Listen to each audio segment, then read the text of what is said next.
മറുപക്ഷത്തുള്ളവരെല്ലാം മന്ദന്മാരാണെന്നാണോ? ഒരു സാമ്രാജ്യത്തിന്റെ മുഴുവൻ വൃത്തിക്ഷയങ്ങൾ കണ്ട ഭീഷ്മർ, ഏറ്റവും മികച്ച പോരാളി ദുര്യോധനൻ, ഏത് സേനയിൽ കൊതിക്കുന്നു നൂറ്റുമാർ, ആദ്യമായി നിങ്ങളുടെ ഇളം കൈയിലേക്ക് ആയുധങ്ങൾ വെച്ചെന്ന് അഭ്യസിപ്പിച്ച ഗുരുദ്രോണർ, ഭയക്കണ്ടേ ധർമ്മപുത്ര? ആ യുദ്ധദിനങ്ങളിൽ പ്രധാന പാണ്ഡവ പ്രമുഖരായി വീഴാതെ തന്നെ കൗരവ പാളയങ്ങളെ കിടിലം കൊള്ളിക്കാൻ ഒരാളെ മുന്നിൽ നിർത്തി നയിക്കണം.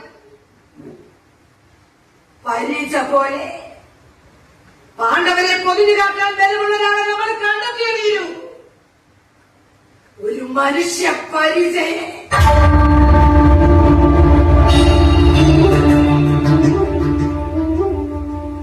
ഭീഷ്മരുടെ നേതൃത്വമുള്ള ദുര്യോധനെയും കർണനെയും സേനയും മരണമുറപ്പിച്ച് ഒരു ചാവേറിനെ പോലെ നിർത്താൻ ഏത് നാട്ടിലെ യോദ്ധാവ് തയ്യാറാണ്? നാട്ടിലെ യോദ്ധാക്കളാരും തയ്യാറാവില്ല. കാട്ടിലെ യോദ്ധാവർക്കും തയ്യാറാവും.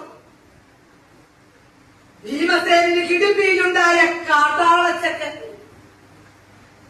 ഘടോത്കജൻ